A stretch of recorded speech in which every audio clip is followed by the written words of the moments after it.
কৃষ্ণ কৃষ্ণ কৃষ্ণ হরে হরে, হরে রাম রাম রাম হরে হরে।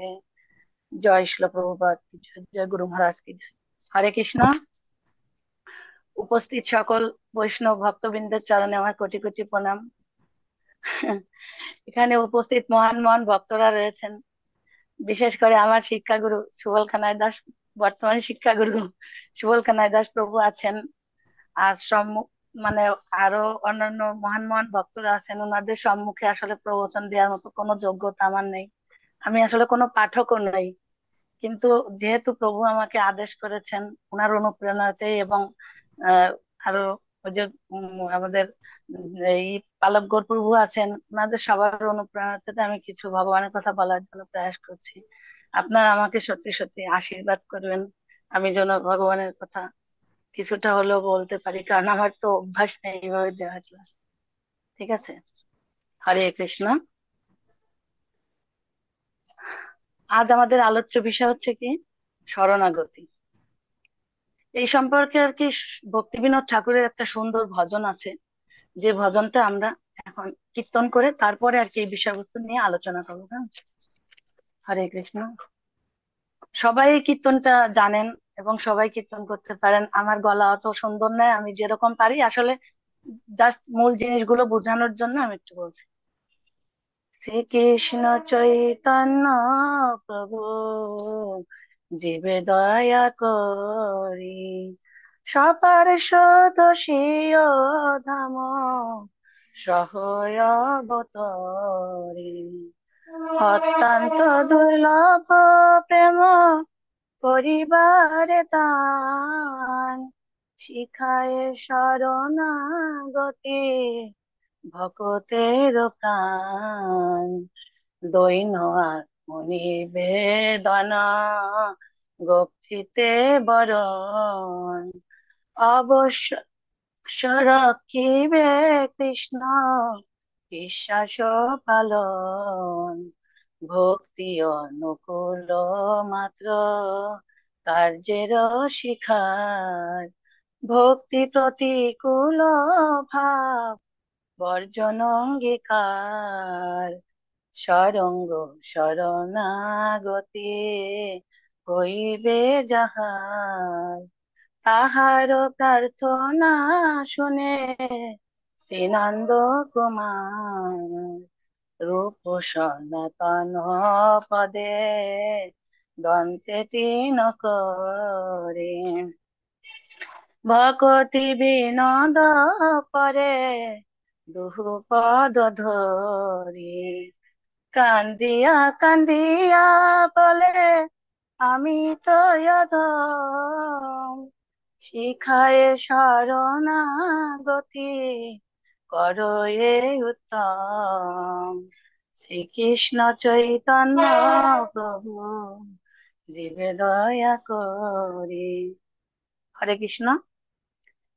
এতক্ষণ আমরা এই যে ভজনটি গাইলাম, এটা হচ্ছে গিয়ে একটা শরণাগতির ভজন, যেটা হচ্ছে গিয়ে ভক্তিবিনোদ ঠাকুর অত্যন্ত সুন্দর ভাষায় মনোমুগ্ধকর ভাবে আমাদের একটা শিক্ষণীয় ভজন দিয়েছেন। যে ভজনটির পর কীর্তন মানে আমরা এই ভজনটির মাধ্যমে আমরা কি করতে পারি, ভগবানের সেই চৈতন্য মহাপ্রভুর যে মানে শরণাগতির যে এই যে পন্থা, এটা আমরা উপলব্ধি করতে পারবো, কারণ বারবার আমাদের এই কীর্তনটি করা উচিত। ভক্তিবিনোদ ঠাকুরের এই কীর্তন মাধ্যমে আমরা কি করছি, ভগবানের যে শরণাগতি, এই শরণাগতির পন্থাটার পথ প্রদর্শন করেছেন ভক্তিবিনোদ ঠাকুর। শরণাগতি মানে কি? শরণাগতি মানে জানি আমরা কি হচ্ছে রে, আশ্রয়। শরণাগতির আরেকটা নাম কি হচ্ছে রে, আশ্রয়।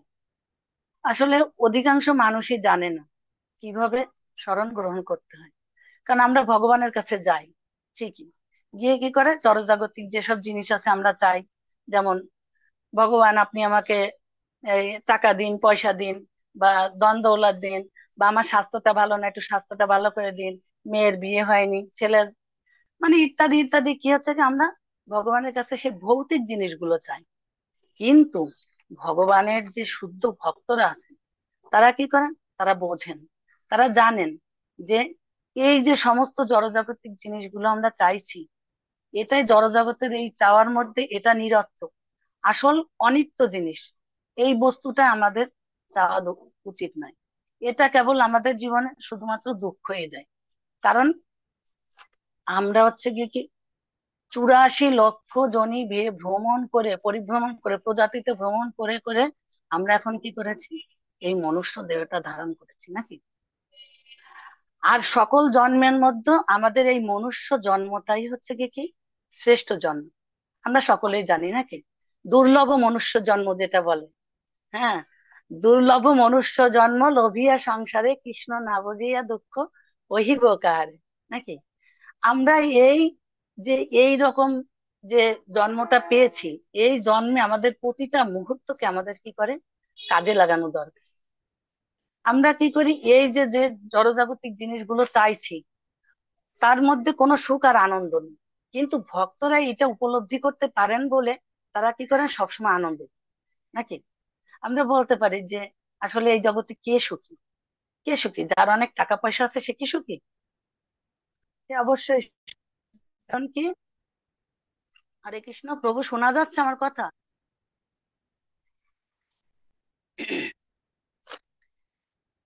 তাহলে শোনা যাচ্ছে, যার শোনা বেশি কি যাচ্ছে। আছে, একমাত্র সুখী কি আছে, যিনি হচ্ছে কি কৃষ্ণের চরণে সর্বোত্তভাবে শরণাগত হয়েছে, তাই না।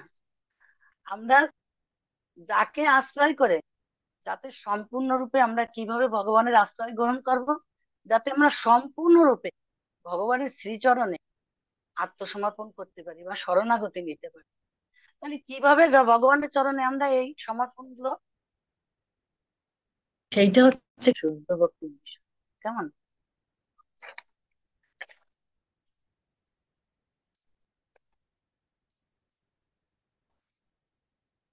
এই সম্বন্ধে হচ্ছে গিয়ে কি, আমাদের যিনি পরমারাধ্য আচার্য গুরুদেব আছেন, মানে ভক্তিবিনোদ ঠাকুর আছেন, উনিও কি করেছেন আমাদের কাছে অত্যন্ত সরল পন্থায় সরল ভাষায় তিনি তার নিজের অনুভূতি দিয়ে এবং উনার হৃদয়ের যে প্রেম ভাব আছে, এই প্রেম ভাব থেকে অত্যন্ত সরল বাংলা ভাষায় আমাদের এই শরণাগতির ব্যাপারটা বুঝিয়ে দিয়েছেন। কেমন?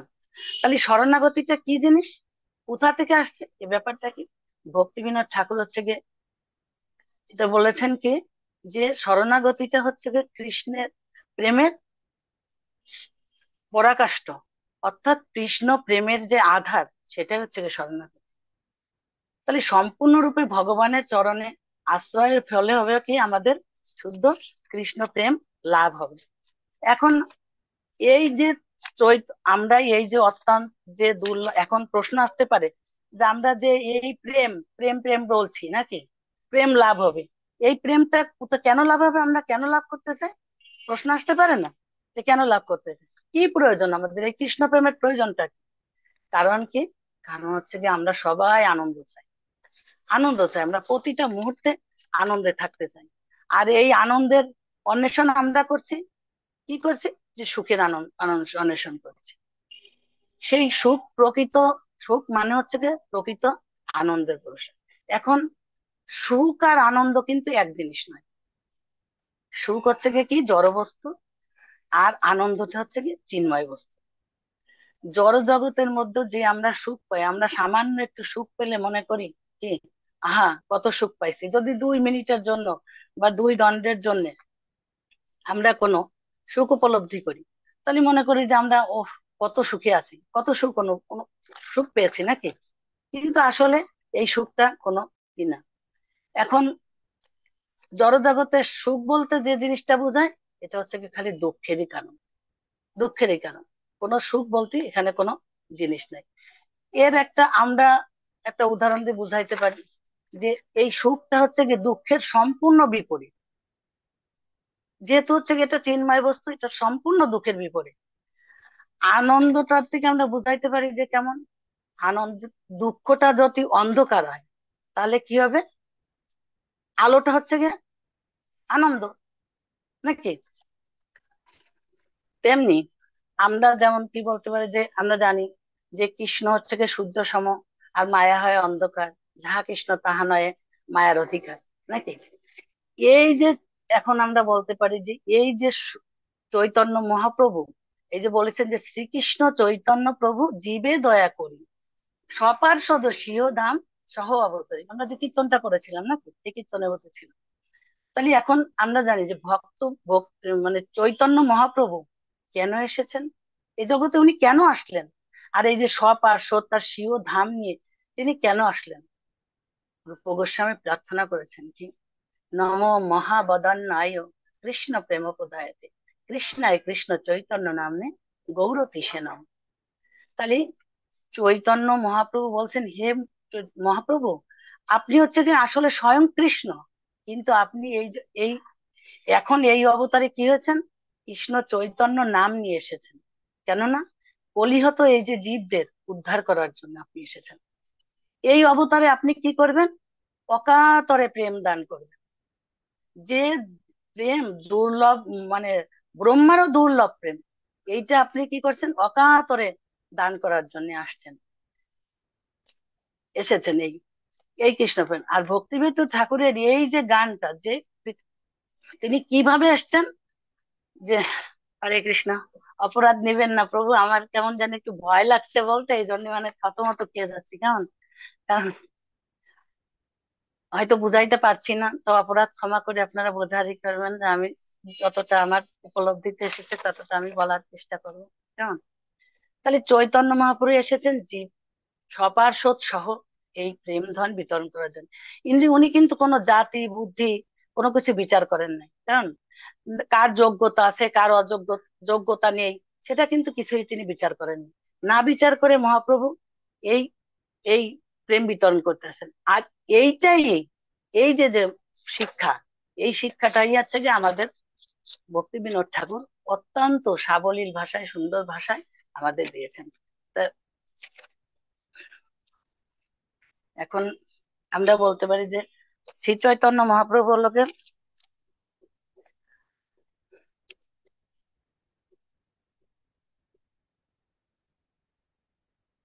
হরে কৃষ্ণ,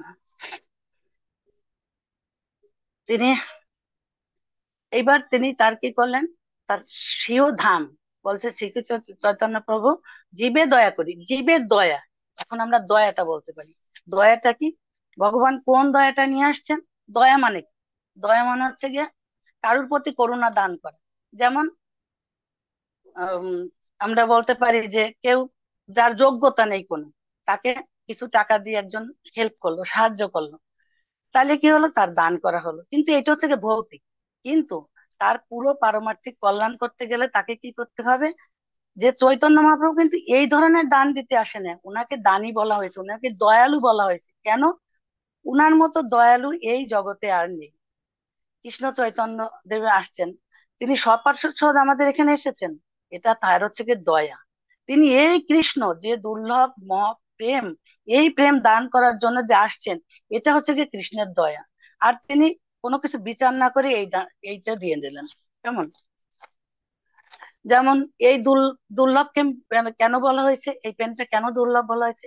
যা যোগী মনি ঋষিরা তপস্যা করেও, যোগ সাধনার মাধ্যমে, কোনো কিছুর মাধ্যমে এই প্রেমটা আমরা পেতে পাই না।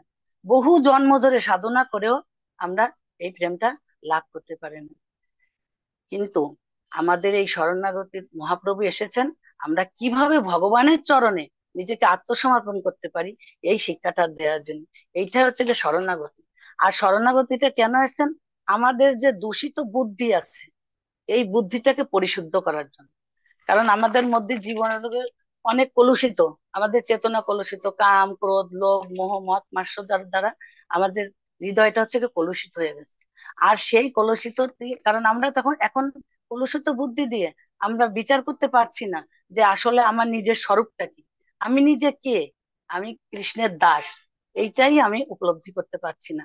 সেই শিক্ষাটাই দেওয়ার জন্য এখন আমাদের এই যে শরণাগতি, এই শরণাগতি মহাপ্রভু তো অকাতরে দেবেন, উনি তো দেবেন। ওনার সপার্ষদ সহ এসেছেন যখন, সপার্ষদ মানে ওনার অন্তরঙ্গ সমস্ত ভক্তদের নিয়ে আসছেন। আর স্বীয় ধাম নিয়ে আসলেন। কেন দিয়ে ধাম নিয়ে আসলেন? কোনটা ধাম? ধাম হচ্ছে যে আমরা বুঝি যে নবদ্বীপ ধাম। কেমন? নবদ্বীপ ধাম সহ এসেছিলেন। আর উনি আর শিখায় শরণাগতির এই শিক্ষা দেওয়ার জন্যই তিনি এসেছেন নাকি? তাহলে এই যে আমাদের যে ভগবান মহাপ্রভুর যে দয়া, এই আমরা কিভাবে নেব? এই যে দয়াটা গ্রহণ করব কি, তার জন্য আমাদের কিছুটা যোগ্যতা লাগে, কিছুটা যোগ্যতা করতে হবে আমাদের। সেই যোগ্যতাটা কি? সেই যোগ্যতা হচ্ছে গিয়ে আমাদের শরণাগতি হয়। হ্যাঁ, আমাদের মনের যে চেতনা ভাবনাটা আছে, সেই ভাবনাটাকে আমাদের পরিবর্তন করতে হবে। এটাই হচ্ছে গিয়ে এর জন্য শরণাগতির প্রয়োজন। এখন শরণাগতির 6টি বিষয় সম্পর্কে আলোচনা করা হয়েছে এখানে, কেমন? 6টি বিষয় সম্পর্কে আলোচনা করেছে। কি করা হয়েছে? যে দৈন্য আত্মনিবেদন ভক্তিত্ব বরণ অবশ্যই রক্ষিবে কৃষ্ণ বিশ্বাস পালন। তাহলে আমরা প্রথমটা ধরতে পারি কি? দৈন্য। এই দৈন্যটা কি? দৈন্যতাটা কি জিনিস? দৈন্যতাটা হচ্ছে কি অতি নম্র ভাবে ভক্তি করা। দাম্ভিক যিনি তিনি কিন্তু কোনো ভক্তি করতে পারবেন না, আর ভক্তি করলে সেটা কিন্তু কার্যকরী হবে না। কেমন? মহাপ্রভুর প্রসিদ্ধ উপদেশ আমরা জানি যে শিক্ষাষ্টকমের 3 নম্বর শ্লোকে আছে যে তিনাদুপি শুনি চিন তররূপি সহিষ্ণুনা অমানিনা মানদেন চিত্ত নিয়া সদা হরি। তাহলে আমাদের কিরকম হতে হবে এই দয়াটা গ্রহণ করার জন্য? আমাদের কেমন হতে হবে? যে তৃণা অপেক্ষা আমাদের ছোট হতে হবে, আর যিনি সহিষ্ণু হতে হবে, কারণ আমাদের মধ্যে সহিষ্ণুতা গুণ আনতে হবে। আর যিনি আমাকে অপমান করবেন, যিনি আমাকে অপমান করেছেন তাকে মান দান করতে হবে। অর্থাৎ তাকে মানে তার যোগ মানে আমরা জানি আমাদের মনের ভিতরে অনেকই আছে যে আমরা কারোর প্রশংসা করতে চাই না। এটা আমাদের যে আমরা কাউকে কোনো প্রশংসা করতে চাই না। কিন্তু ভক্তের সবচেয়ে বড় গুণ হচ্ছে গিয়ে অন্যের প্রশংসা করা। কেউ আমাকে যদি অপমানও করে তবুও তার প্রশংসা করতে হবে। আর এইটাই হচ্ছে গীত। কেমন?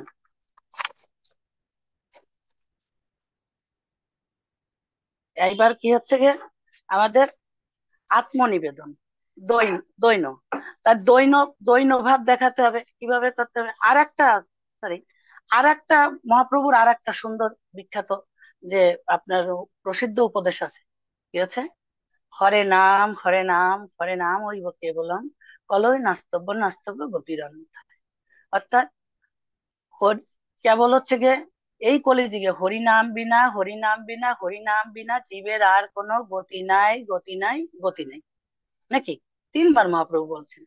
তাহলে এই যে পরম যে প্রাপ্তি, এই প্রাপ্তিটা হতে গেলে আমাদের এই কলিযুগে কি করতে হবে? কেবলমাত্র হরিনাম করতে হবে। আর এই হরিনাম করতে হবে কিভাবে? আমাদের নিরপরাধে, নিরপরাধে হরিনাম করতে হবে। কেননা আমরা জানি যে আমরা দশবিধ নাম অপরাধ করেছি না? দশবিধ নাম হরে কৃষ্ণ, তো দশবিধ আছে নাকি? 10টা নাম আছে, অপরাধ আছে। কিন্তু ভক্তিবিনোদ ঠাকুর, আমরা পদ্মপুরাণে আছে, ভক্তিবিনোদ ঠাকুর বলছেন যে আর একটা নাম অপরাধ আছে। সেটা হচ্ছে গিয়ে 11তম নাম অপরাধ। অর্থাৎ এই নাম অপরাধ, নামের চরণে, নাম প্রভুর চরণে অপরাধ করা। অর্থাৎ আমরা যদি আমাদের ভিতরে অহম ভাব, অহমিকা ভাব নিয়ে যদি আমরা সেই নাম করি, তাহলে নামের যে ফল, ভগবান তো নামের ভিতরে সমস্ত কিছু অর্পণ করে দিয়েছেন। আমরা জানি, কি জানি, মহাপ্রভুর আর একটা শ্লোকে আমরা জানি যে কি বলেছেন যে আহ ভ- নাম নামকারী বহুদা নিজ সর্বশক্তি ত্রয়কৃত নিয়মিত স্মরণের কাল। কেমন? তাহলে এই যে ভগবান মহাপ্রভু যে নামের মধ্যে উনি ওনার সমস্ত শক্তিটাকে অর্পণ করে দিয়েছেন। নামের মধ্যে সমস্ত শক্তিটাকে উনি অর্পণ করে দিয়েছেন।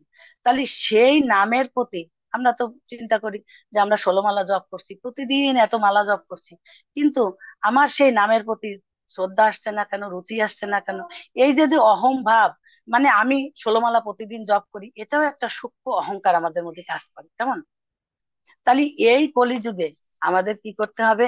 যে আমাদের মধ্যে যে এই যে হিংসা, দেশ, অহংকার যেগুলি আছে, এইগুলো পরিত্যাগ করলে তখন আমরা নামের প্রতি আমাদের রুচি আসবে। আর নামে রুচি হইলে নাম থেকেই সমস্ত কিছু, এই প্রেম ফল আমরা প্রাপ্ত হতে পারবো। কেমন? আর দৈনটা হচ্ছে কি, কিভাবে আমাদের এই নাম গ্রহণ হবে? অত্যন্ত দীনতার সাথে, অত্যন্ত দৈন্য ভাবে আমাদের এই নাম গ্রহণ করতে হবে। তাহলে সাধু কীর্তন করতে হবে, যে সাধু সঙ্গে নাম কীর্তন এইমাত্র চাই, সংসার জীবিতে আর আমাদের কোনো বস্তু নাই। কেমন? এবারের আমাদের হচ্ছে গিয়ে আত্মনিবেদন, দৈন ভাব গেল। তাহলে আমাদের অন্তত সুবিনয় সহিত দৈন হরণ করতে হবে। এখন হচ্ছে আত্মনিবেদন। আত্মনিবেদনটা কি জিনিস? আত্মনিবেদনটা হচ্ছে গিয়ে নিজেকে সমর্পণ করা। সমর্পণ করা, এই সমর্পণ করাটা কেমন হচ্ছে, কি সমর্পণ করতে হবে আমাকে? আমাদের নিজেদের সমর্পণ করতে হবে। তাহলে কিভাবে এই সমর্পণটা করবো? কারণ ভগবানের কাছে আত্মনিবেদন করা সম্পর্কে ভক্তি বিনোদ ঠাকুর, মানব দেহ গেহ যো কিছু মোর, ওরে পেল তো আপদে নন্দ কিশোর। তাহলে কি করতে হবে আমাদের? যে এই যে আমাদের যত ধন মান প্রাণ যা কিছু আছে, সব কিছু ভগবানের চরণে আত্মসমর্পণ করতে হবে, আত্মনিবেদন করতে হবে।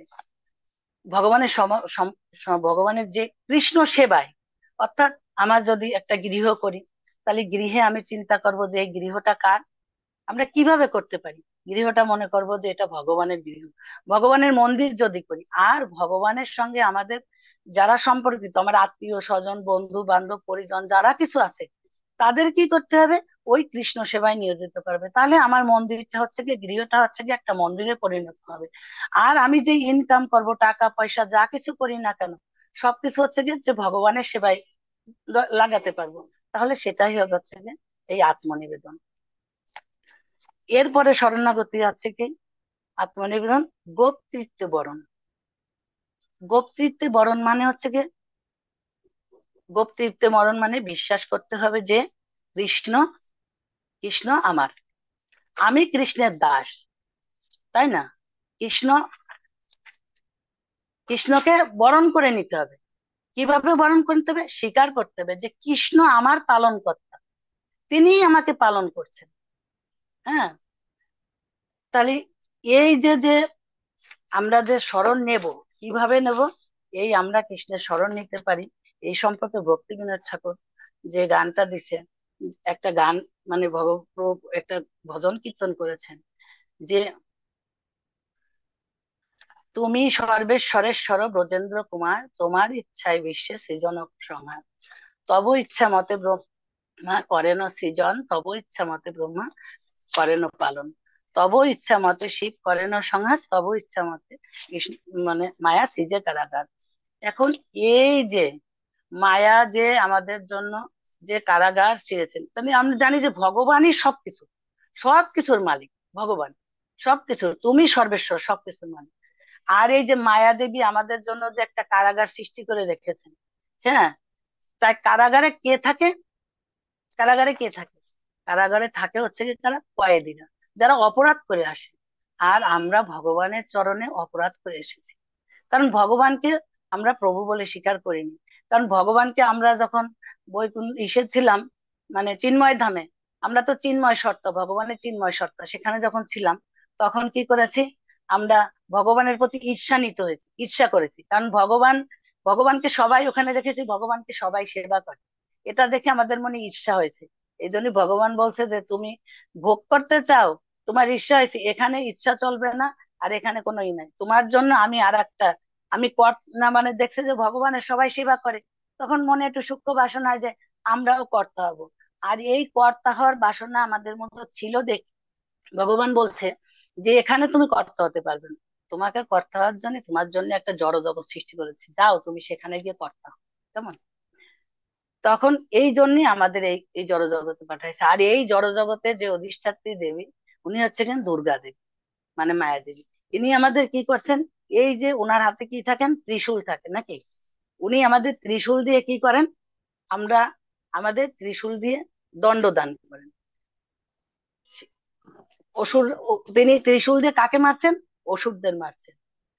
আর ভগবান আমাদের এই যে আমরা অপরাধ করছি, এই কারণ ভগবানের জন্য যেহেতু আমরা বিরুদ্ধ আচরণ করছি, এই জন্যই আমাদের কারাগারে পাঠাইছেন। আর কারাগারে পাঠায় ভগবান আমাদের কি করছে? এই সাজা দিয়ে আমাদের কষ্ট ভোগ করছে, আমরা এই ত্রিতাপ যন্ত্রণা ভোগ করছি। জন্ম মৃত্যু জরা ব্যাধির যে আমাদের এই যে যন্ত্রণা, এই যন্ত্রণা গুলো আমরা ভোগ করছি। কেমন?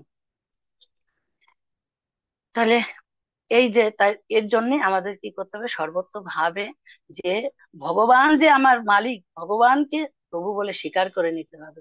এইটা হচ্ছে কি আমাদের বক্তৃত্ব বড়। কেমন? এরপর আছে কি, অবশ্য রক্ষিবে কৃষ্ণ বিশ্বাস পালন। কৃষ্ণ আমাকে অবশ্যই রক্ষা করবেন, এই বিশ্বাসটা থাকতে হবে। কেননা আমরা জানি যে বলে, রাখে হরি মারে কে, আর মারে হরি রাখে কে। এই বিশ্বাসটা সবসময় করতে হবে। এ সম্পর্কে একটা মজার গল্প আছে। কেমন? যেমন হচ্ছে গিয়ে একদিন কুরুক্ষেত্রের যুদ্ধের সময় পাণ্ডবরা হচ্ছে গিয়ে কি কৃষ্ণ, পাণ্ডবদের বিশ্বাস ছিল যে কৃষ্ণ কি করছে, পাণ্ডবদের তাদের অবশ্যই রক্ষা করবেন। এই বিশ্বাস তাদের মধ্যে আছে। তা কুরুক্ষেত্রের যুদ্ধ চলছে, ওনারা তো দিনে যুদ্ধ করেন, রাত্রিবেলা কি করে রিল্যাক্স করেন। একদিন কৃষ্ণ এসে বলছে কি, এই পাণ্ডবরা তোমরা কি জানো পিতামহ ভীষ্ম তোমাদের জন্য কি 5টা বাণ রেখেছে, কালকে তোমাদের মানে উনি হত্যা করবেন, উনি প্রতিজ্ঞা করেছেন। তখন বলছে কি যে, কৃষ্ণ তোমাকে ধন্যবাদ। কেন ধন্যবাদ দিলেন? কারণ তিনি বলছেন যে আমরা তো প্রতিদিন যুদ্ধ করতে যাই, কিন্তু আমরা জানি না যে আমরা কবে আমাদের মৃত্যুবরণ হবে। কিন্তু আজকে আমরা নিশ্চিত হলাম যে আমাদের কাল আগামী দিন মৃত্যুবরণ করতে হবে, এবং কার হাতে মৃত্যুবরণ হবে? আমার পিতামহ ভীষ্মের হাতে মৃত্যুবরণ হবে। তা এইটা জানতে পেরে সেই জন্য তোমাকে ধন্যবাদ দিলাম। কারণ কি, ওনাদের কোনো চিন্তা নেই। চিন্তা নেই কেন? যে কৃষ্ণ আমাদের অবশ্যই রক্ষা করবেন। কেমন? এখন আছে যে আরো অনেক সুন্দর সুন্দর গল্প আছে যে অবশ্যই রক্ষিবে কৃষ্ণ বিশ্বাসে পালন। এইবার হচ্ছে কি কি, ভক্তি অনুকূল মাত্র কার্যের শিকার। তাহলে ভক্তির অনুকূল কি? ভক্তির অনুকূল হচ্ছে কি আমাদের কার্যের শিকার, আর ভক্তি প্রতিকূল ভাব হচ্ছে বর্জন অঙ্গীকার। তাহলে অনুকূল এর সম্পর্কে একটা সাংস্কৃতিক শ্লোক আছে, কি আছে? অনুকূলস্য সংকল্প, আর প্রতিকূলস্য হচ্ছে গিয়ে বর্জনম। কেমন? তাহলে অনুকূল বিষয়টা কি? অনুকূল বিষয়টা হচ্ছে কি আমার ভক্তিতে যেটা আমার অনুকূল হবে। ভক্তিতে আমার কোন জিনিসটা অনুকূল হবে, আমরা সেই কাজটাই করবো। কারণ ভক্তি মার্গে হচ্ছে গিয়ে আমাদের কি অনুকূল? যেমন হচ্ছে গিয়ে আমরা শ্রবণ করি, কীর্তন করি, বিষ্ণু স্মরণ করা, ভক্ত সঙ্গে থাকা, কীর্তন করা ইত্যাদি, মানে ভগবানের কথা সারাক্ষণ চিন্তা করা, ভগবানের কথা স্মরণ করা। যেমন এই সংকল্প, যে অনুকূলস্য সংকল্প, মানে কি আমাদের একটা সংকল্প করতে হবে। আমরা জানি যেমন কোনো একটা অনুষ্ঠান হওয়ার আগে আমরা কি করি, সংকল্প করি না একটা, আগের দিন সংকল্প করি। কেন সংকল্প করি? যে পরের দিন জানি আমরা কাজটা সুন্দরভাবে করতে পারি। আমরা ভগবানের কাছে প্রার্থনা করি আগের দিন যে হে ভগবান, আমি এই কাজটা করতে চাই, তা তুমি আমাকে কৃপা করো যাতে আমি ভালোভাবে, আমি উপবাস থাকতে চাই বা ভগবানের একটাই করতে চাই, এভাবে সংকল্প করি। যেমন আমরা সংকল্প করতে পারি কি, ভক্তির অনুকূল জিনিসগুলো আমরা কিভাবে সংকল্প করতে পারি, যে আমি প্রতিদিন 16 মালা জপ আমার কখনো যেন বাদ না যায়, আমি যেন ঠিক মতো মঙ্গল আরতি করতে পারি, এটা ভগবানের কাছে গীতা ভাগবতম যেন অধ্যয়ন করতে পারি, যেন আমি ভক্ত সঙ্গে থাকতে পারি। এইগুলো হচ্ছে কি কি ভক্তির অনুকূল। আর ভক্তির প্রতিকূল বিষয় হচ্ছে কি কি, সেগুলো হচ্ছে কি প্রতিকূলস্য বর্জনম, মানে যে ভক্তির প্রতিকূল যে বিষয়গুলি আছে, এই বিষয়গুলি হচ্ছে গিয়ে আমাদের বর্জন করতে হবে। কারণ আমরা ভৌতিক বিষয়ে অনেক চিন্তা করি, যেমন অতিরিক্ত আমরা প্রয়াস করি চাওয়ার জন্য, ভক্তদের অসৎসঙ্গ করি, অর্থাৎ যেখানে আমাদের যাওয়ার কথা না আমরা মাঝে মাঝে তাদের সঙ্গ করে ফেলি। আবার যে ভক্তির যে বিষয় মানে যেমন কি চাই আমরা, ভৌতিক প্রয়াস করি, অতিরিক্ত পাওয়ার আশা করি, কৃষ্ণবিহীন অন্য কথা বলি, যেগুলো মানে যে গ্রাম্য কথাগুলো বলি আমরা, এগুলো আমাদের ভক্তির প্রতিকূল বিষয়। যেমন মাছ মাংস খাওয়া, আমিষ আহার করা, নেশা, এগুলি আমাদের কি হচ্ছে কি নিষিদ্ধ জিনিস। এটা আমাদের ভক্তির প্রতিকূল বিষয়। আর একটা প্রতিকূল বিষয় আছে যে যে অভক্তের সঙ্গ করা বলা হচ্ছে এখানে, যে গীতা ভাগবতম পাঠ করা। যদিও আমরা কোথাও যাই, তাহলে এই যে গীতা ভাগবতম পাঠ আমরা কার মুখে শ্রবণ করব না? অভক্তের মুখে কখনো শ্রবণ করবো না। কেমন? কারণ অভক্তের মুখে শ্রবণ করলে, যদিও বলা হচ্ছে যে ভাগবতমে একটা কথা বলা হয়েছে যে কি, যে সর্প উচ্ছিষ্ট দুধের কথা তুলনা করা হয়েছে, যে সর্প উচ্ছিষ্ট দুধ, দুধ যদিও জানি যে আমরা উপাদেয়, তবুও সেটাতে যদি সর্প মুখ দেয়, মানে সর্প উচ্ছিষ্ট করে ফেলে, তাহলে কি হবে, সেটা বিষক্রিয়ায় পরিণত হবে। তা আমরা অভক্তের মুখে যদি যখন এই সমস্ত মানে ভাগবতম কথা শ্রবণ করব, তাহলে কি হচ্ছে কি, সেটা আমাদের বিষক্রিয়ায় পরিণত হবে, অর্থাৎ ভক্তির প্রতিকূল বিষয় হয়ে যাবে। এইগুলো আমাদের বর্জন করতে হবে। এখন বলছে যে সরঙ্গ শরণাগতি হইবে যাহার, তাহারও প্রার্থনা শুনে শ্রীনন্দ কুমার, নাকি? তাহলে এই যে বিষয়টা, যে সরঙ্গ, এই যে যে ছয়টা শরণাগতির কথা বললাম, দৈন আত্মনিবেদন, ভর্তৃত্বে বরণ, অবশ্যই রক্ষিবে কৃষ্ণ বিশ্বাস ও পালন, ভক্তির অনুকূল মাত্র কার্যের শিখা, ভক্তি প্রতিকূল বা বর্জন অঙ্গীকার, নাকি? তা এই যে আমাদের যে ছয়টা বিষয়, এই যে ছয়টা বিষয়, এই সরঙ্গ শরণাগতি যখন আমাদের হবে, তখনই আমাদের কথা কে শুনবে? কৃষ্ণ শুনবেন। কেন? কৃষ্ণ হচ্ছে গিয়ে কি, সবার কথাই শোনেন, নাকি? কিন্তু যারা হচ্ছে গিয়ে ওনার অন্তরঙ্গ ভক্ত, অর্থাৎ যারা হচ্ছে গিয়ে মানে ওনার শরণাগত ভক্ত, শরণাগত ভক্ত, সেই ভক্তদের কথা উনি শোনেন, অনেক কি করে সুন্দরভাবে, মনোযোগ সহকারে শোনেন। হ্যাঁ, তুমি কি বলছো, আনন্দিত হয়ে শোনেন। কিন্তু অভক্তের মধ্যে এটাই হলো গিয়ে পার্থক্য, যে ভক্তের কথা ভগবান কিভাবে শ্রবণ করবেন, খুব মনোযোগ সহকারে শোনেন। হ্যাঁ, তুমি কি বলছো বলো, তাদের প্রার্থনাটা শোনেন। এরপরে কি বলা হয়েছে,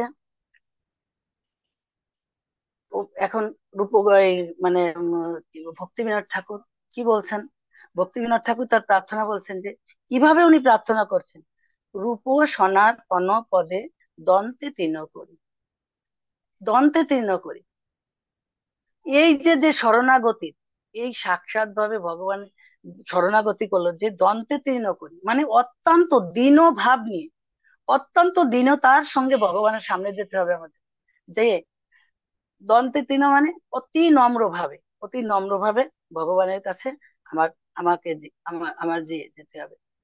মহাপ্রভুর সঙ্গে আমরা জানি যে রূপ গোস্বামী যখন প্রথম দেখা হয়েছিল, তখন হচ্ছে গিয়ে ওনারা এইভাবে শরণাগত হয়েছিলেন, যে ভগবানের কাছে যে যে দন্তে তৃণ করি মানে অত্যন্ত ইসে যান, তৃণ কারা, মানে ঘাস, যেমন বলে যে মুখে ঘাস দিয়ে, আসলে তো ঘাস না, অতি নম্র ভাবে ওনারা নমা মহাবদান্নায় এই কথাটা বলেছিলেন, কেমন মহাপ্রভুর কাছে করেছিলেন। তাহলে আমরা এই যে যে হরে কৃষ্ণ, রূপ সনাতন পদে দন্তে তৃণ করি।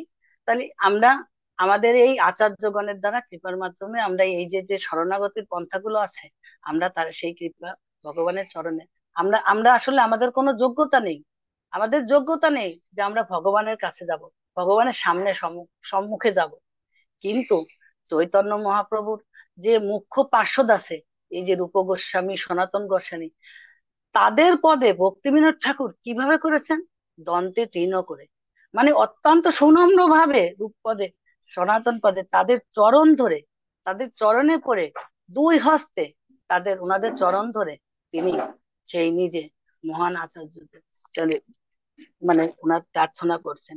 যিনি এইভাবে, যিনি মহান আচার্য, এই ভক্তিবিনোদ ঠাকুর কে ছিলেন, ইনি সাধারণ কেউ নয়, ইনি ছিলেন, আমরা জানি যে ওনাদেরকে সপ্তম গোস্বামীও বলা হয়, তাই না?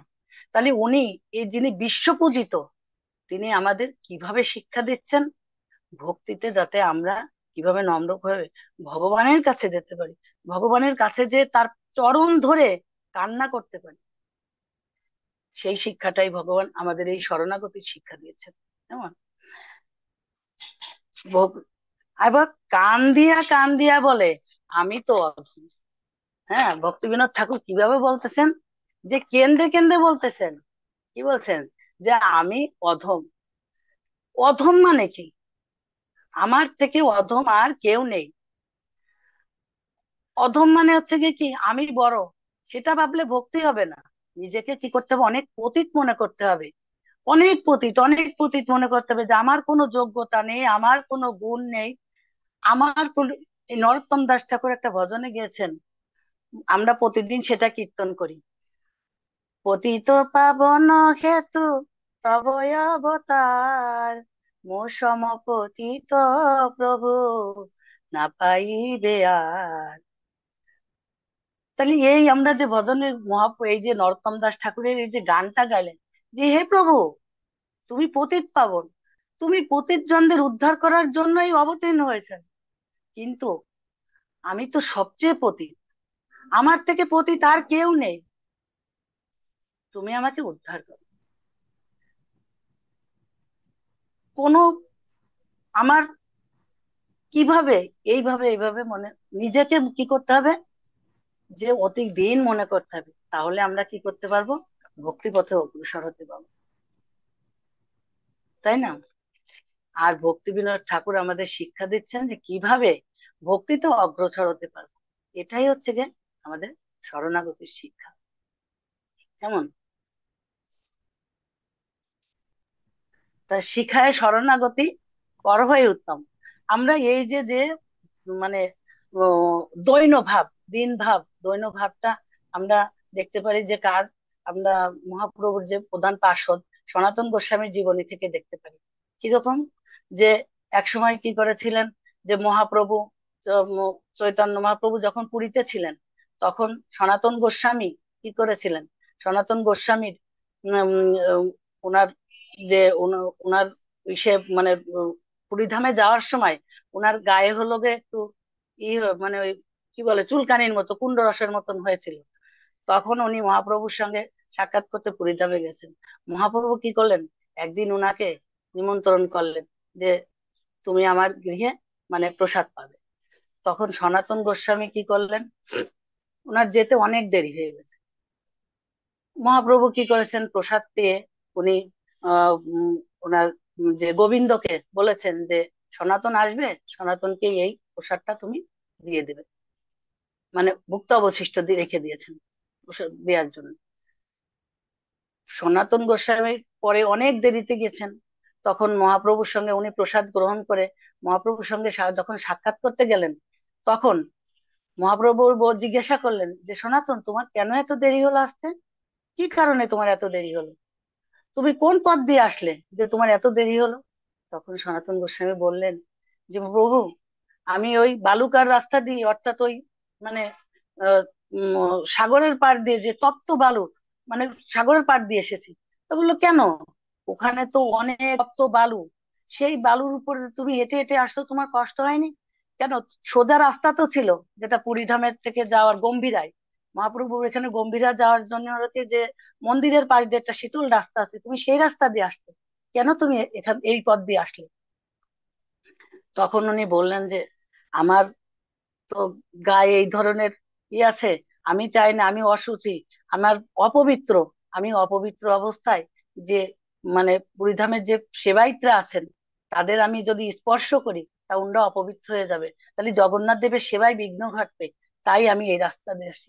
মহাপ্রভু উনার এই কথা শ্রবণ করে অত্যন্ত আনন্দিত হলেন, অত্যন্ত আনন্দিত হলেন যে সনাতন তুমি তোমার এই যে দৈন দিন ভাব, দীনতা ভাব, কারণ ও সনাতন গোস্বামী চিন্তা করেছিলেন কি, উনি মনে মনে আরেকটা জিনিস চিন্তা করেছিলেন যে ওনার যে এই যে গায়ে যে খুজলি যে মানে যা দিয়ে কুণ্ডর রস পড়তেছে, উনি চিন্তা মনে মনে ভাবছিলেন যে আমি হলো গিয়ে এই দেহটা রাখবো না, আমি রথের নিচে মানে দেহটা তো ত্যাগ করব, কিন্তু কি করব, পুরীধামে যখন রথযাত্রা হবে সেই রথের নিচে মানে মাথা দিয়ে আমি আমার এই দেহটাকে ত্যাগ করবো। তা মহাপ্রভু জানতে পেরেছিলেন এইটা, জানতে পেরে তখন বললেন যে তোমার এই দেহটা তো আমার, তোমার এই যে দেহ, তোমার এই দেহটা তো আমার, তুমি কেন তোমার দেহটাকে মানে দিতে চাচ্ছ, মানে নষ্ট করবে, এটা আমার সম্পদ। এই যে মহাপ্রভুর যে পার্শ্বদরা আছেন, ইনাদের মাধ্যমে আমরা কি দেখতে পাই, যে শরণাগতির কি কিভাবে ভগবানের চরণ, এই দৈন্যতা ভাবগুলো দেখতে পাই। এখন বলছেন যে শেষে কান দিয়ে বলছে, তাহলে আমাদের ভগবানের চরণে কিভাবে কান্না করে বলতে হবে, হে প্রভু, হে হে কৃষ্ণ, হে মাধব, হে গোবিন্দ, আমার তো কোনো যোগ্যতা নেই তোমার চরণে শরণ গ্রহণ করার জন্য, তুমি যদি নিজ গুণে কৃপা করে আমাকে শরণ গ্রহণ করাও, তাহলে আমি কি করতে পারবো? তোমার শরণ নিতে পারবো। না হলে আমার তো কোনো যোগ্যতা নাই, আমি কিভাবে উদ্ধার হবে? এভাবে ভগবানের চরণে কান্না করে কেঁদে কেঁদে আমাদের মানে বলতে হবে ভগবানের কাছে, তাহলে ভগবান অবশ্যই তার কথা শুনবেন। তাই এই এই যে শরণাগতি, যে শেষের লাইনে বলছে কি যে শিখায় শরণাগতি পরহই উত্তম। ভক্তিবিনোদ ঠাকুর প্রার্থনা করছেন যে আমি তো অত্যন্ত নীচ, আমি তো অধম, কিন্তু আমাকে তুমি শরণাগতি শিখায় উত্তম করে আমাকে প্রার্থনা করো, উত্তম করো। এই উত্তম মানে হচ্ছে যে, এই উত্তম মানে যে আমি উত্তম হব আর অন্যদের কি করব আমি মানে লাঞ্ছনা দেব, সেরকম না। এই উত্তম মানে হচ্ছে যে আমি যোগ্য হব। কিরকম যোগ্য হব? ভগবানের সেবা করার জন্য যোগ্য হব। আর এইগুলি হচ্ছে কি শরণাগতি, এই যে ভূমিকা। কেমন? তাহলে হরে কৃষ্ণ। আমি আসলে আম, সত্যিকারে নিজে অদম, আমার বলার মধ্যে অনেক ভুল ত্রুটি আছে, আমি আসলে বলতে পারিনি আপনাদের যেভাবে বুঝাইতে চাইছি। আসলে আমার কোনো যোগ্যতা নেই। আমি, আমার খুব মনে মনে ভয় লেগেছে, আসলে কি বলবো বলবো না, মনে অনেক কিছু ভেবে রেখেছি যে বলবো, প্রয়াস করছি, কিন্তু আমার মানে পারিনি। আপনারা নিজ গুণে কৃপা করে আমাকে কৃপা করবেন। অধম মনে করে আমাকে, আপনাদের নিজ গুণে, আমার কোনো যোগ্যতা নেই যে আমি আপনাদের কাছে কৃপা ভিক্ষা চাইবো, তথাপি আপনারা আমাকে নিজ গুণে কৃপা করবেন। কেমন? আমার ভুল ত্রুটি হলে ক্ষমা করবেন। হরে কৃষ্ণ। হরে কৃষ্ণ, হরে কৃষ্ণ, কৃষ্ণ কৃষ্ণ হরে হরে, হরে রাম, হরে রাম, রাম রাম হরে হরে। বাঞ্ছা কল্পতরুশ্চ কৃপা সিন্ধুভ্যেব চ পতিতানাং পাবনেভ্যো বৈষ্ণবেভ্যো নমো নমঃ। হরে কৃষ্ণ। হরে কৃষ্ণ। অত্যন্ত অত্যন্ত হৃদয়গ্রাহী হয়েছে, খুব সুন্দর হয়েছে, খুব সুন্দর হয়েছে। আমরা মন প্রাণ দিয়ে অনুভব করেছি আপনার প্রবচন। তো আমরা সবাই সাধুবাদ জানাচ্ছি আপনাকে। আর আমরা আরো পরবর্তীতে আপনার কাছ থেকে আরো ভগবানের এরকম হৃদয়গ্রাহী কথা, আমাদের ভক্তি জীবনে উন্নত হওয়ার কথা শ্রবণ করব। এখন তবু এটাই আমার প্রথম ক্লাস, এইভাবে জুমের মাধ্যমে আমি কখনো তো মানে বলিনি, এজন্য প্র্যাকটিস করলাম। ঠিক আছে, যা হোক আপনারা। আমরা এবারের আমাদের সব থেকে আকর্ষণীয় পর্ব, প্রশ্ন উত্তর। তো আমাদের নিরালা রাধা মাতা, নিরালা রাধা দেবীদাসী মাতাজি এতক্ষণ যে প্রবচন দিলেন সরঙ্গ শরণাগতির উপরে, এই বিষয়ে কার কোনো প্রশ্ন আছে কিনা? হ্যান্ড রাইজ করুন।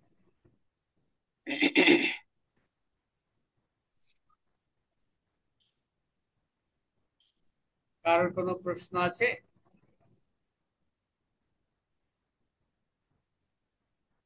হ্যাঁ, চৈতন্য গৌরদাস প্রভু, আনমিউট করে। মাতাজি হরে কৃষ্ণ, প্রণাম। মাতাজি, আপনি হরে যে কৃষ্ণ। বললেন অভক্তর মুখে হরি কথা শুনলে সাপের মুখে দুধ যেমন উচ্ছিষ্ট হয়ে যায়, এই উদাহরণটা কোন শাস্ত্রে দেয়া আছে? আমরা প্রভুপাদের তাৎপর্যে পড়েছি ভাগবতমে, পদ্মপুরাণে দেওয়া আছে। পদ্ম পুরাণে, হ্যাঁ। মানে প্রভুপাদের তাৎপর্য থেকে আমি অধ্যয়ন করেছি আর তো। ঠিক আছে, এটা এরকম প্রভু, অবৈষ্ণব মুখত গীর্ণম কুত হতি কথামৃতম শ্রবণম নয়ব কর্তব্যম ষট্পশিষ্ট যথাপায়া। হ্যাঁ মা বলুন।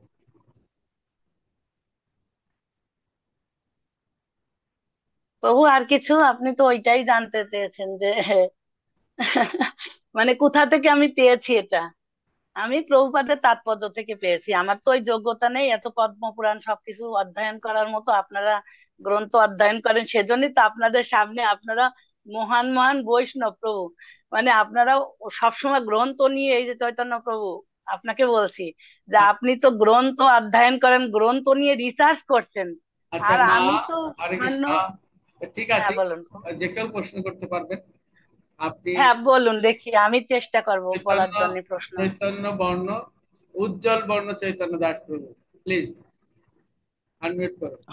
ও, এই আমি প্রশ্ন ছিল না, কিন্তু চৈতন্য প্রভুর প্রশ্ন করার সাথে সাথে আমরা একটা মানে জানার জন্য আর কি, যেটা প্রশ্ন না, যে অবৈষ্ণবের মুখে নিশ্চিত হরিনাম শ্রবণ করলে সেটা আমাদের কার্যকারিতা নেই, সেটা সর্বশ্রেষ্ঠ দুধে তুল্য হয়। সেটা শ্লোক প্রভু যে শ্লোকটা বলেছে এটা ঠিক আছে। আমার প্রশ্ন হচ্ছে আমরা এখন এই যেখানে আছি, আমি এটা ব্যক্তিগত অভিজ্ঞতার প্রেক্ষিতে বলতেছি আর কি। দেখা গেছে এখানে অনেক আছে, মানে দেখা গেছে আমরা কীর্তনে গিয়েছি, একটা কথা, একটা হরিনাম কীর্তনে গিয়েছি।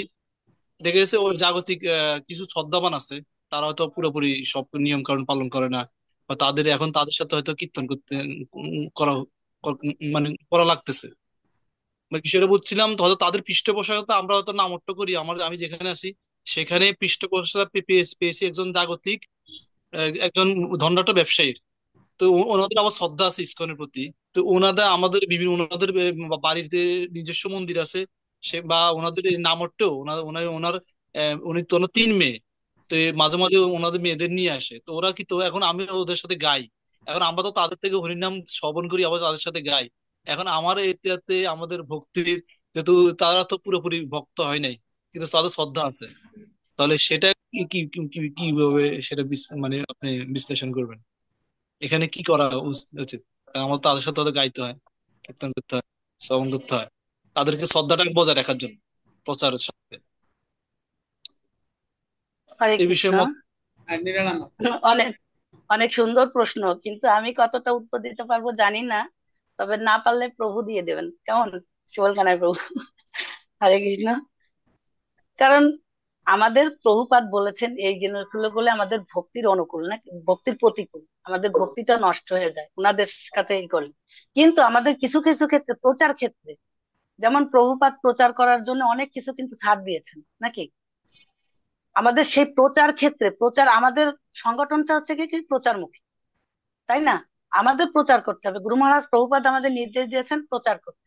মহাপ্রভুর, চৈতন্য মহাপ্রভুর শিক্ষাই ওইটা, যে একা মালাকার আমি কত, মানে কত ফল পারবো আর কত ফল আমি বিলাবো।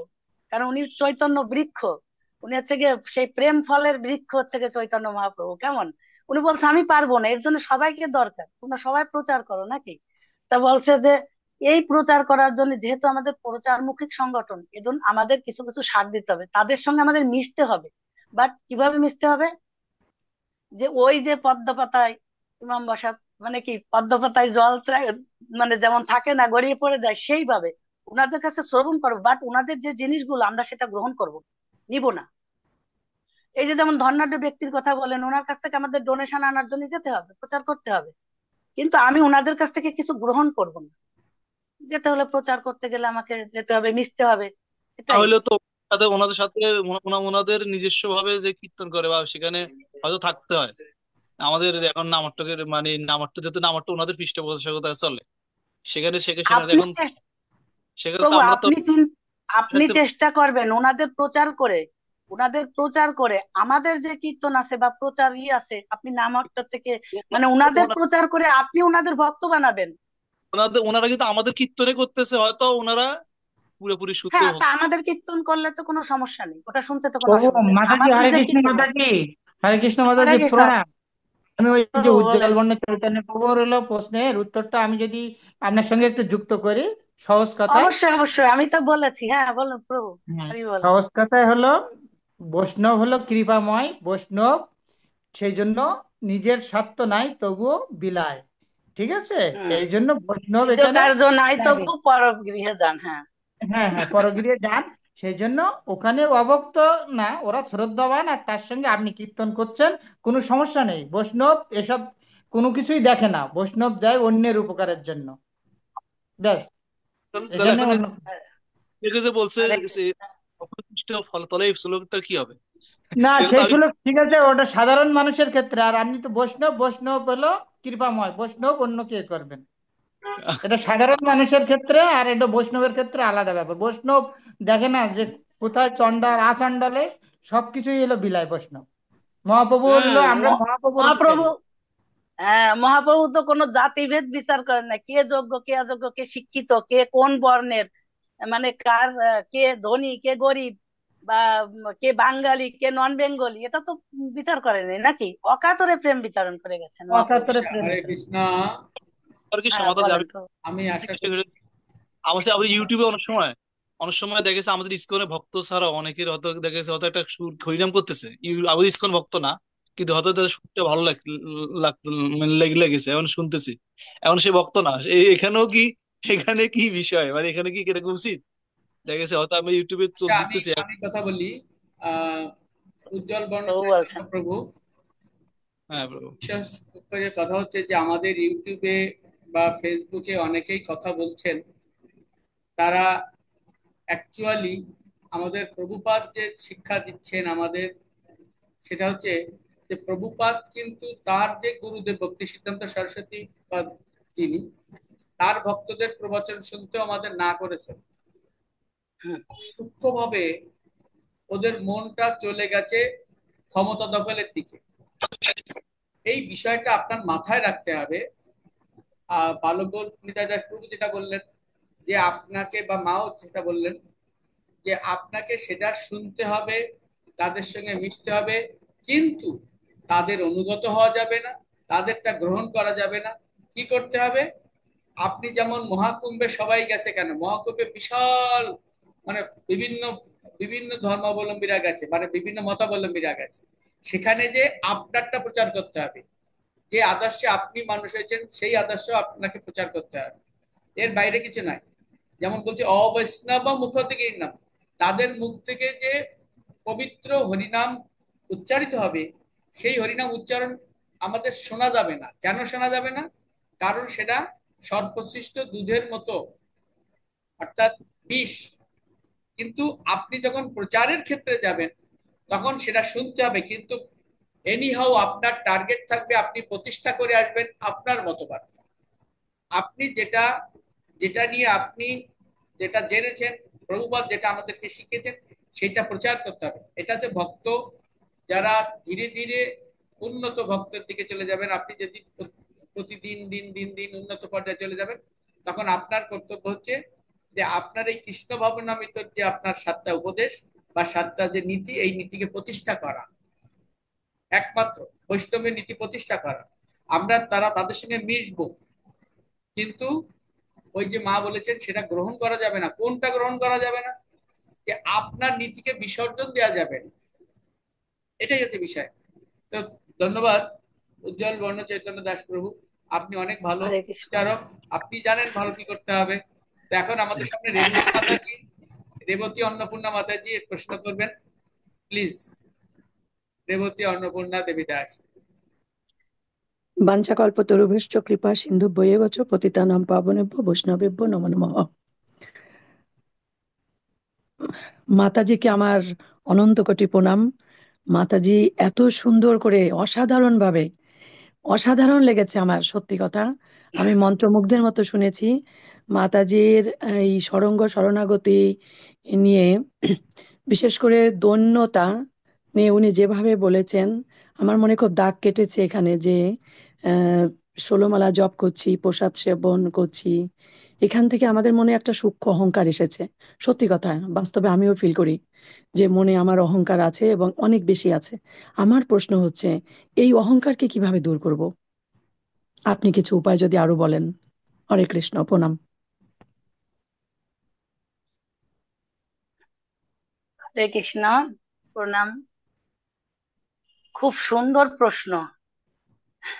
ওই যে প্রথমেই বললাম, আমি না বলতে পারলে আমার হেল্প করার জন্য অনেকে আছেন বৈষ্ণবরা, এবং আপনিও এটা জানেন যে এই অহংকার থেকে মুক্ত হওয়ার জন্য আমরা জানি যে আমাদের আমাদের ভিতরে যে এই সূক্ষ্ম অহংকার গুলো কাজ করে, এটা উপায়ে আমরা জানি যে এই অহংকার গুলো থেকে মুক্ত হওয়ার জন্য আমাদের তিনটা বিষয় আছে।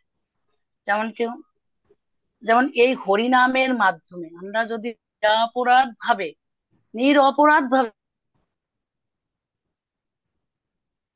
কারণ ভগবান হচ্ছে কি, এই যে আমি বলেছিলাম যে হরিনামের মধ্যে আমাদের সমস্ত কিছু অর্পণ করে দিয়েছেন নাকি,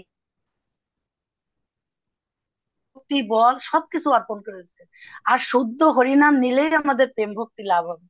তাহলে এই অহংকার থেকে মুক্ত হওয়ার জন্য যেমন আমরা জানি যে আমাদের তিনটা জিনিস কাজ করে, কি করে? মন, বুদ্ধি আর অহংকার। আমাদের তিনটা জিনিস কাজ করে। তা জানি মনকে আমরা কিভাবে নিয়ন্ত্রণ করতে পারি? মনকে নিয়ন্ত্রণ করতে পারি হচ্ছে গিয়ে এই হরিনাম জপের মাধ্যমে। আর বুদ্ধিকে নিয়ন্ত্রণ করব কিভাবে? বুদ্ধিটাকে কি করবো কি করে? যেসব শাস্ত্র গ্রন্থ আছে, অর্থাৎ যেসব গীতা, ভাগবতম, চৈতন্য চরিতামৃত, যে সমস্ত শাস্ত্র গ্রন্থ আছে, দেখেন মহাপ্রভু আমাদের জন্য যেগুলো দিয়ে গেছেন, এই যে মানে রূপ গোস্বামী, সনাতন গোস্বামী, তার থেকে বড় কথা হচ্ছে গিয়ে ছিল প্রভুপাদ।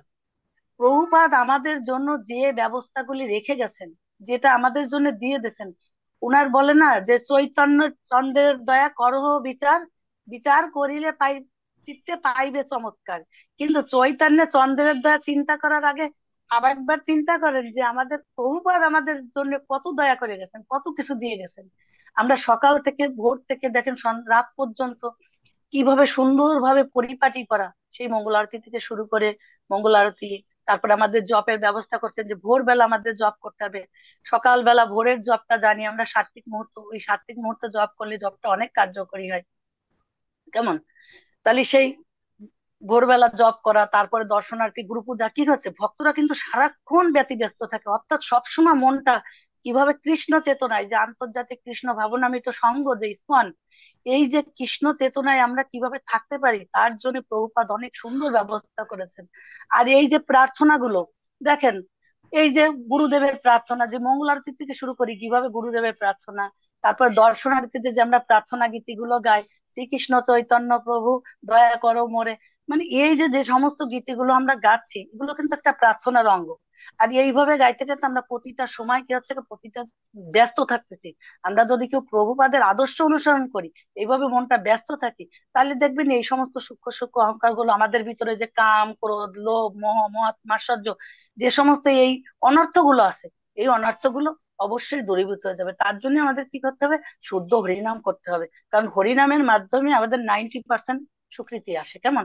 এই আর মন, এই শাস্ত্র গ্রন্থ পড়ে আমরা কি করতে পারি? আমাদের কি বলে, সরি, বললাম, মনকে নিয়ন্ত্রণ মানে করতে হবে জপের মাধ্যমে।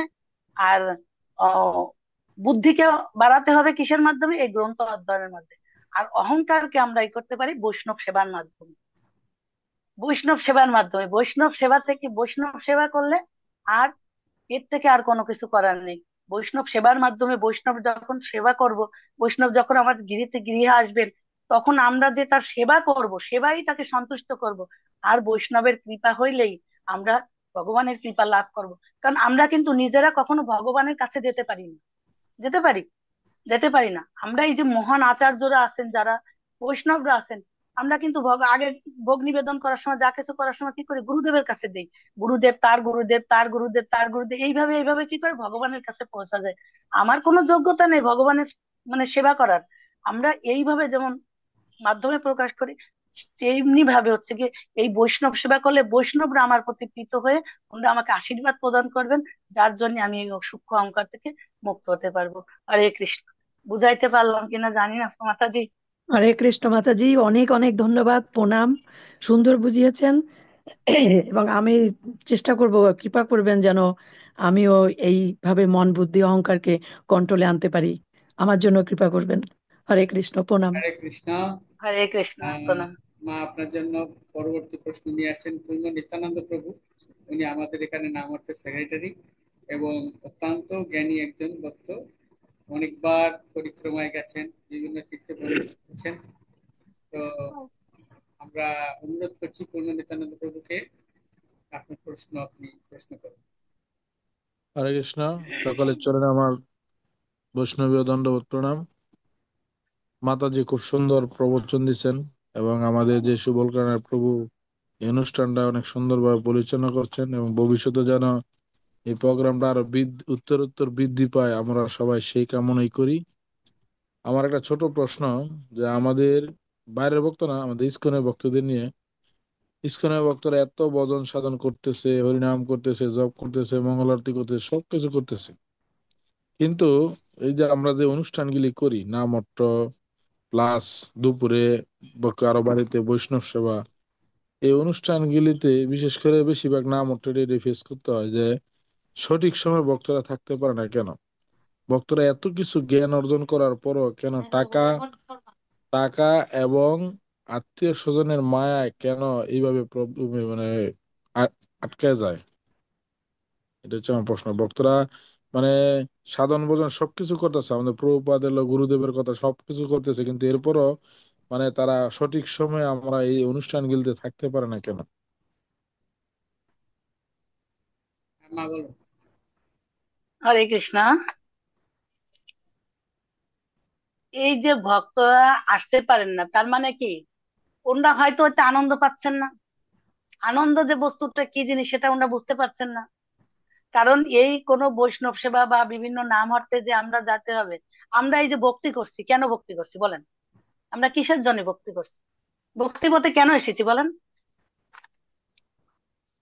হরে কৃষ্ণ। সবার কাছে প্রশ্ন, বলুন আমরা ভক্তি পথে কেন এসেছি, ভক্তি কেন করছি বলুন। পুনরুত্থানে করবো যত। হরে কৃষ্ণ। ভক্তিপথে আমরা হরে কৃষ্ণ। হ্যাঁ হ্যাঁ। ভক্তিপথে আমাদের আসছে মানে আমাদের যে এই যে পৃথিবীতে আমরা দুর্লভ মনুষ্য জন্ম, আমরা গীতা ভাগবত শাস্ত্রে পড়লে পাই যে এই ভক্তি জীবনের মাধ্যমে একমাত্র ভগবানকে লাভ করা যায়। আর ভক্তি জীবন বিহীন হচ্ছে পশুর সমান, আর অনেক কিছু বলছেন। তো একমাত্র হ্যাঁ, ভক্তি জীবন আসার কারণ হচ্ছে আমাদের সুন্দর। ভগবানকে লাভ করা। আচ্ছা, সুন্দর কথা হয়েছে, ভগবানকে নয়, আমাদের যে আমরা যে সম্বন্ধ অভিদেওয়ার প্রয়োজন, এই প্রয়োজনটা হচ্ছে কি কি আমাদের, আমরা যে তিনটে ইসে করি, সম্বন্ধ, অভিদেয় আর প্রয়োজন। বলছে আশ্রয় লইয়া ভজে তারে কৃষ্ণ নাহিতা যে আর সব মরে অকারণ, নাকি? তা এই যে যে আমরা ভক্তিতে আসছি, কেন আসছি? কৃষ্ণ প্রেম, আসলে আমাদের প্রয়োজনটা কি? কৃষ্ণ প্রেম লাভ করা। এই কৃষ্ণ প্রেম লাভ করার জন্যই আমরা সেই যে বস্তু, সেই বস্তুটা লাভ করার জন্যই আমরা কিন্তু মানে আমরা চাই সেই বস্তুটা। আর সেই বস্তুটা আমাদের কি হবে, সেই বস্তুটার জন্যই আমরা কি আনন্দ পাবো, আনন্দ পাবো। কিন্তু এই মহাপ্রভু কিন্তু আমাদের এসেছে না কিন্তু সেই বস্তুটা, সেই প্রেম বস্তু দান করার জন্য। কিন্তু প্রকৃতপক্ষে আমরা যে আনন্দ কিসে আমরা খুঁজে পাচ্ছি না। কারণ আমরা আমাদের বাড়ি গাড়ি টাকা পয়সা ইত্যাদি আত্মীয় স্বজন ভাবি কি টাকা হলে মনে হয় আমার এই আনন্দ পাবো, টাকা হলো, ভাবি বিয়ে করলে মনে হয় টাকা মানে ভাবে আনন্দ পাবো, বিয়ে করলাম আনন্দ পাচ্ছি না। সব কিছু চাওয়ার পেছনে আনন্দ খুঁজছি, কিন্তু আসলে যে কিসে প্রকৃত আনন্দ লাভ করব সেটাই পাচ্ছি না খুঁজে। এখন আমাদের বুঝতে হবে যে সেই যে বস্তুটি চাওয়ার, সেই প্রকৃত বস্তুটি না পাওয়া পর্যন্ত আমরা প্রকৃত আনন্দ পাচ্ছি না। সেটি কি কি বস্তু? সেইটাই হচ্ছে যে কৃষ্ণ প্রেম। আর সেটি পেলে আমরা প্রকৃত আনন্দ পাবো। হ্যাঁ, আনন্দ পাবো। কিন্তু উনি যারা আসছেন না, তারা হয়তো এই আনন্দটা পাচ্ছেন না। ভগবানের কেন পাচ্ছেন না? কারণ একমাত্র কারণ হচ্ছে যে ওই যে নামে রুচি নেই। মানে আমরা অপরাধযুক্ত নাম করছি, আর অপরাধযুক্ত নামে তো কোনো ফল আসবে না। যদি শুদ্ধ কৃষ্ণ নাম করা যায়, সাধু সঙ্গে হরি নাম এই মাত্র চাই, সংসার জিনিতে আর কোনো বস্তু নাই। আমরা যদি সাধু সঙ্গ করে সেই হরি নাম করি, তাহলে কি হবে? আমাদের মনটা শান্ত হয়ে যাবে। আর আমরা তখন ভগবানের প্রতি আরো অগ্রসর হব। ভগবানের সেই প্রেম লাভ করার জন্য আমরা ঐকান্তিক হব। কিভাবে প্রেমটা লাভ করব? যখন ভগবানের ধাম সম্পর্কে জানবো, চিন্তা করব যে ভগবানের ধামটা কি অপ্রাকৃত ধাম, সেখানে কি আনন্দ বস্তু আছে। কেন আমরা এই জড় জগতে দুঃখ কষ্ট পাচ্ছি মনুষ্য দেহ ধারণ করে? আমাদের এখানে দুঃখ পাওয়ার কষ্ট কথা নাই, আমরা ভগবানের সেই চিন্ময় অংশ, ভগবানের সন্তান। আর ভগবানও বসে আছেন কিভাবে আমাদের মানে তার কাছে নিয়ে ফিরিয়ে নিয়ে যাবেন। এই জন্যই এত এই যে শাস্ত্র গ্রন্থ, এই যে ভগবানের যেহেতু পার্শ্বদরা মহাপ্রভুর স্বপার্শ্বদ, সেও ধাম নিয়ে কেনে এসেছেন। এই কারণে আমাদের এখান থেকে উদ্ধার করে তার ধামে নিয়ে যাওয়ার জন্য। কারণ আমরা তো ভগবানের সন্তান, নাকি? চিন্ময়াংশ ভগবানের সন্তান। ভগবানের পরিচয় কি জানেন? ভগবানের পরিচয় হচ্ছে গিয়ে সন্তানহারা পিতা।